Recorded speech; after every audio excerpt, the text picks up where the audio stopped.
Assalamualaikum warahmatullahi wabarakatuh. Sahabat beriman, mudah-mudahan Anda masih selalu setia bersama kami di channel yang selalu menghadirkan kisah-kisah inspiratif. Pada kesempatan kali ini, kami sudah menyiapkan satu kisah berhikmah untuk menambah iman kita. Sebelum itu, mari support channel ini dengan cara like dan subscribe ya. Klik lonceng juga biar kamu nanti mendapatkan konten bermanfaat lainnya. Abu Nawas memang debitur yang cerdik, tuan tanah kena tipu. Pada sore itu, Abu Nawas duduk di beranda depan gubuknya, sambil memandang langit biru yang mulai nampak senja. Abu Nawas berpikir bagaimana agar dapur rumahnya agar tetap mengepul. Sementara itu, tak jauh dari rumahnya, ada seorang tuan tanah yang sudah pasti kaya. Rumahnya besar mentereng, dengan seperangkat gudang makanan, lahan peternakan, dan kamar-kamar mewah. Hampir setiap orang yang berada di daerah itu bekerja dengan tuan tanah itu. Sayang tuan tanah itu, pelitnya nauzubillah, jika meminjamkan uang, maka dia memasang bunga selangit maklum. Tuan tanah ini juga rentenir yang selalu mencari mangsa. Abu Nawas dikenal sebagai tokoh yang tak sungkan-sungkan memberi lebihan jika meminjam duit kepada orang. Hanya saja, dia tidak pernah mau berurusan dengan tuan tanah itu. Tiap memberi lebihan, Abu Nawas selalu bilang, duitnya beranak. Begitu juga ketika ia meminjam seekor ayam, maka ayam itu akan dikembalikan dua, karena ayam itu beranak. Tentu saja, itu membuat tuan tanah kepingin Abu Nawas meminjam kepada dirinya. Abu Nawas tentu akan memberi keuntungan berlimpah.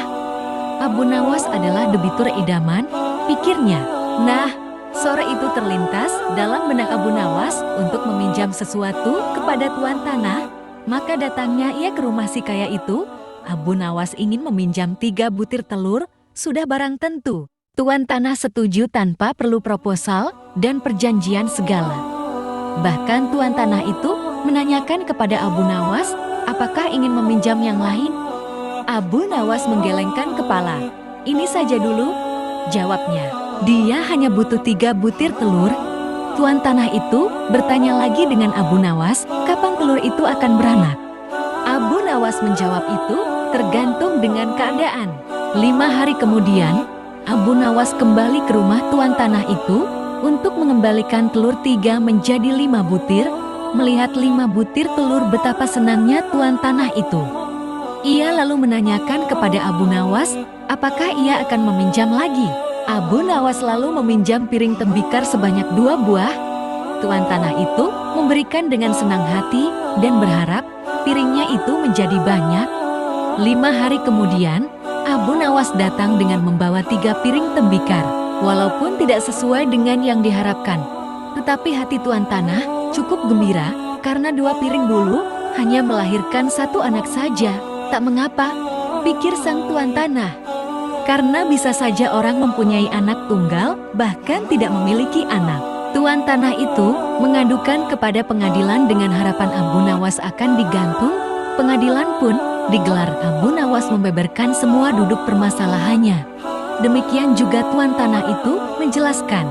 Pengadilan pun memutuskan cukup rasional.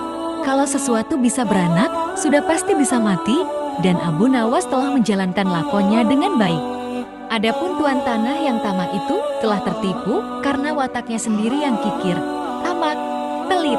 Masya Allah, sebuah kisah yang mudah-mudahan bisa menjadi ibrah untuk kita. Jangan lupa berikan komentar Anda dan subscribe di channel ini agar nanti bisa mendapatkan kisah-kisah menarik lainnya. Sampai jumpa. Wassalamualaikum warahmatullahi wabarakatuh.